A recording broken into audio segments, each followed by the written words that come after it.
Chapter 4 of The American Home Front, 1941 to 1942, by Alistair Cooke.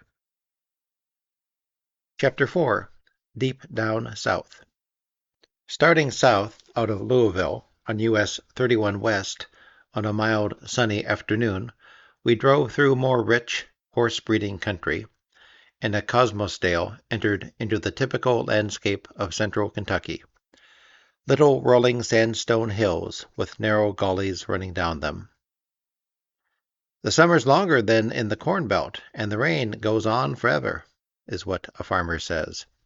The land, it seems, could be as fertile as Iowa, but torrential rains monotonously wash the topsoil away and leave the farmer looking ruefully at hills scarred by trenches of erosion, or little plains of good corn standing up to their ears in rain. Here is a natural enemy as unremitting as the Japs. Near Fort Knox, there is a bustling increase of traffic, but it is of jeeps and dull, khaki-colored automobiles whisking by.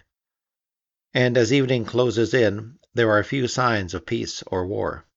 Your headlights hit frequent reminders that you are only 50 and 40, then 30 miles away from Mammoth Cave. And occasionally Burma shave signs flick a warning. Car was whizzin', fault was her'n, funeral his'n. Apparently they save wood by reducing their verses from 5 to 3, which at any rate puts a premium on pithiness.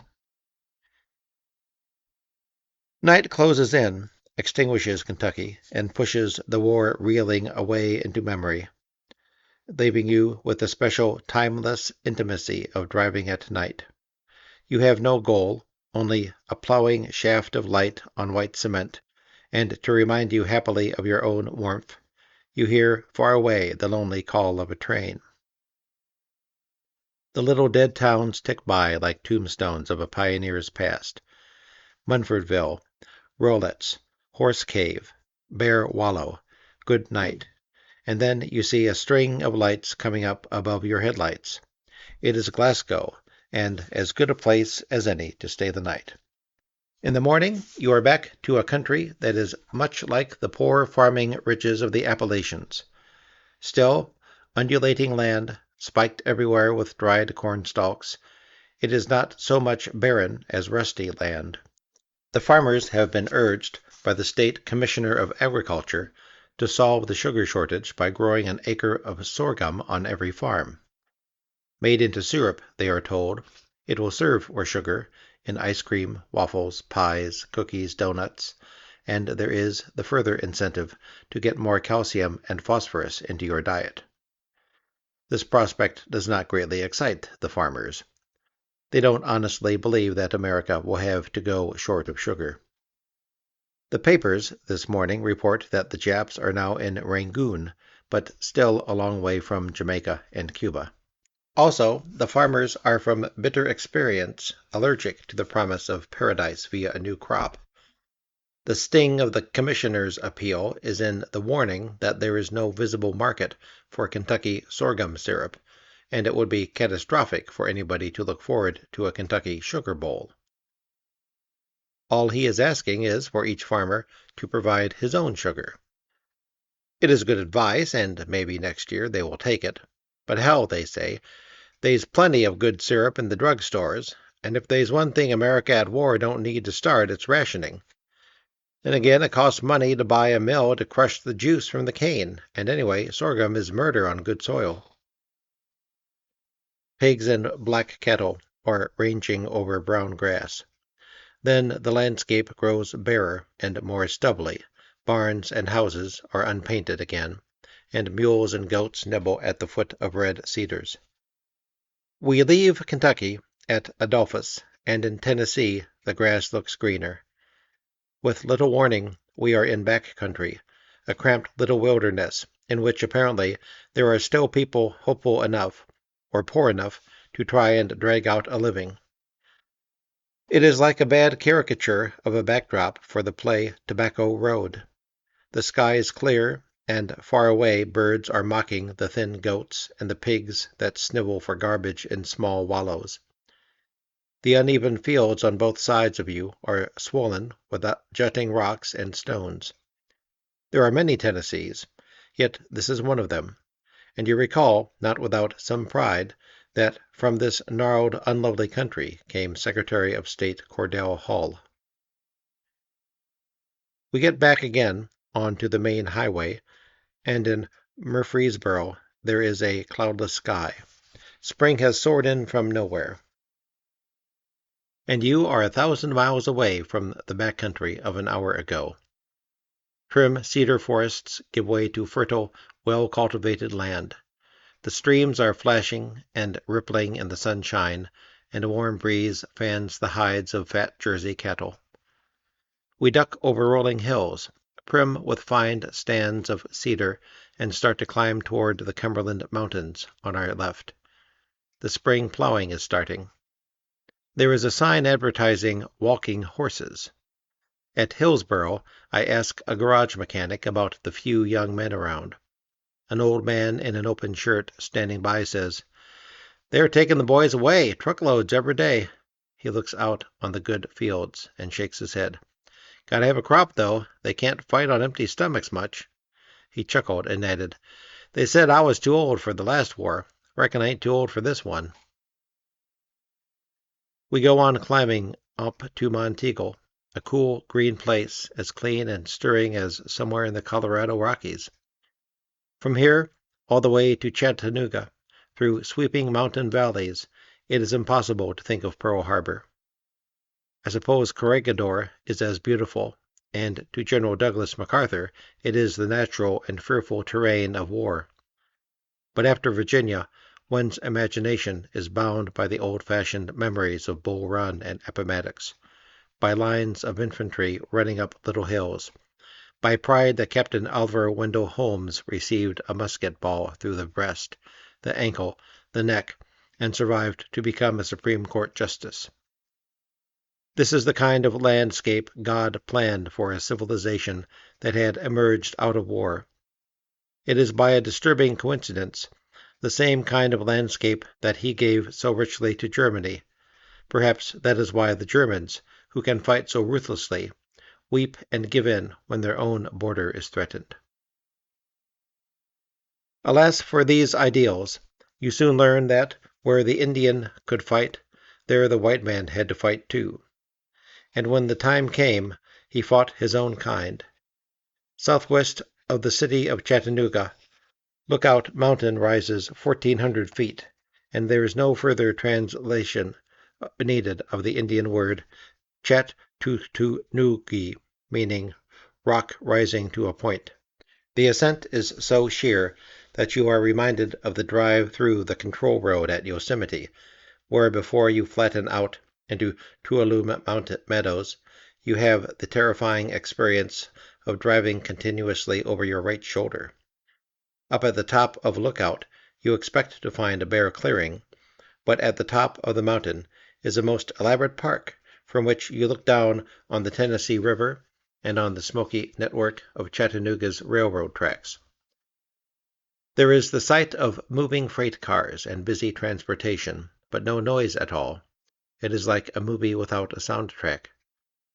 All around you are gorgeous memorials, cannon preserved inside iron chains, innumerable plaques and tablets recording not alone the battle above the clouds, but every day-long engagement of the small Confederate force that was stationed here in the fall of 1863.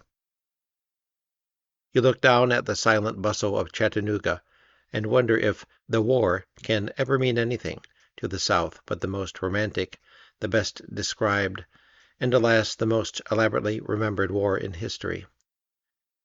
It is possible to honor the dead enshrined here, and yet, weaving through the smooth slabs of marble and granite, and reading the eloquent inscriptions, to wonder how the vast, unsentimental scope of the Second World War can banish from the Southern mind the memory of a period and a type of war that has gone forever. The young Southern boys who come back will know the difference. The ones who probably went off to Guadalcanal and North Africa because they wished, in a youthful way, to be worthy of a grandfather who waited and breathed in the mist on that November night almost 80 years ago. But the civilians left behind, the ones down there making iron and steel, and the 1,500 other things that Chattanooga makes, how will they humbly judge America's just share of the peace? How, treading reverently through the Memorial Park on Lookout Mountain, will they understand the monstrous casual courage of hundreds of thousands of Russian foot soldiers, of the ones who strapped grenades to their waist and hurled themselves before a fleet of Nazi tanks? Or how measure our contribution, as we civilians unironically call it, against the incomprehensible valor of the millions of common people of China who throw away a few score thousand lives any day they are needed, and who gave no marble urns, no statues, no turnstiles to commemorate the sacrifice. These are ticklish times to question any man's understanding of the war, and it was natural that, driving down into Chattanooga as the evening lights came on, I should fall to examining my own trade and its awful pretensions. The description "foreign correspondent" covers a multitude of sins. The name has been glorified by a few observers, de Tocqueville above everybody, then Bryce and Lawrence of Arabia. Their greatness consists, I think, in their ability to practice the scientific method, which I take to be the capacity to deduce a good generalizations from all the known facts.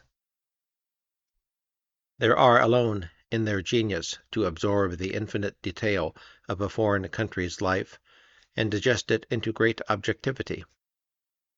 Below them are the disguised crusaders, the idealists, who, in asserting a personal need to reform the world, smell out the trend of the times, sometimes before their readers are willing to hear it. Of these are Edgar Maurer, reporting pre-war Germany, Ed Merle in London, and the man who, without fuss, refused to compromise the day-to-day truth as he saw it, who died in England in wretchedness of mind and body, unsyndicated and unsung, the noble exemplar of our trade, Norman Abbott.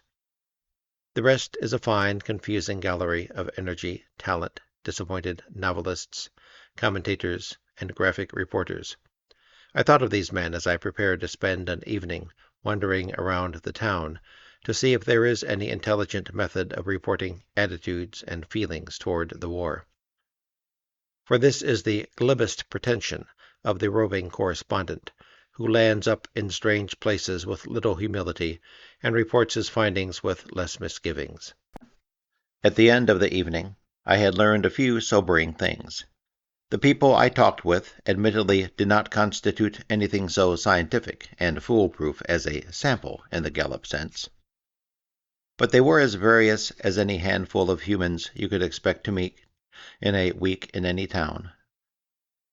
Whether they talked about the railroads, the draft, girls, steel equipment, or the Pacific, they talked about the things that were closest to their interest and anxieties, and so can tell you much more, by implication, of their feeling about the war, than if you had prodded them into answering specific questions about it.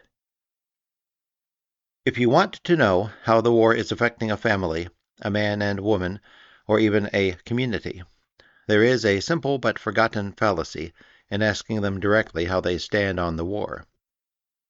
They are at once startled into self-consciousness, they grow grave and weigh their opinions. And since many of them have never had to weigh an opinion since they left school, the answers they tend to give are perfectly sincere and perfectly dishonest. It is like asking a man if he thinks he's neurotic and if he thinks he's adjusted. Faced by what he can only regard as a challenge, he will give an answer unconsciously designed to banish the fear that you have aroused in him. He will understandably reply in a way to assert or to reassert to himself his decent standing in his community. When you can recognize the motive in a man's reply, the reply is likely to be useless as a record of anything more than the way he resolved a psychological dilemma you suddenly put him in. This is why reams of conscientious reporting of civilian attitudes, by reporters who are quite sincerely eager to know, is a brave waste of curiosity. It is possible to gauge the functional effect of the war on an industry or a crop, because industries and crops are selfish abstractions that have no opinions about war, but react with admirable selfishness in the direction of protecting themselves. But when you ask a human being how he feels about the Japs, or whether his town is prepared for air raids, or if he thinks we'll win, or whether his neighbors know what the war is all about, you are putting forth nothing but leading questions, invitations to answer yes, sir, or no, sir. It is for this sad reason that most roving reporters, and indeed all foreign correspondents, whether they desert statistics for judgments of opinions and morale, become models of self-deception. They may call themselves, with proper gravity, reporters, but any time after the youth of Sigmund Freud, they are nothing but quack psychiatrists who do not even know that this is the field they practice. High school and college boys who wish they had been born 20 years sooner, so that they could have covered the Wall Street whale, Abyssinia, or Munich, can take comfort from the naked and terrifying fact that there is yet no such profession worthy of the cool scientific name of foreign correspondent. We are a tribe of artful men who have learned over the years to stifle our doubts about our own capacity to observe. We soon renounce the human beings we deal and live with for a context of public affairs. This means usually the society of other journalists, diplomats, businessmen, civil servants, and the minor functionaries of state departments and governments recently dethroned. Within this convenient frame of reference, you can find an approximation to the truth that will glibly describe any current crisis in the political life of any country you care to name. If any ambitious sophomore doubts this thesis, let him pore over the files of correspondence in the newspapers of the mid-30s, and he will be grateful that a merciful fate saved him from being the author of so much chimerical and ponderous speculation, while it preserved him feastly as a bright gleam in his father's eye. He may protestingly note that a handful of American correspondents in Europe managed to call the turn on the future of the Third Reich, but these were men with hunches, better than the society they kept. There has never been anything to prevent even a minor poet from stumbling on an emotional truth that is a daily truism of an analyst's parlor.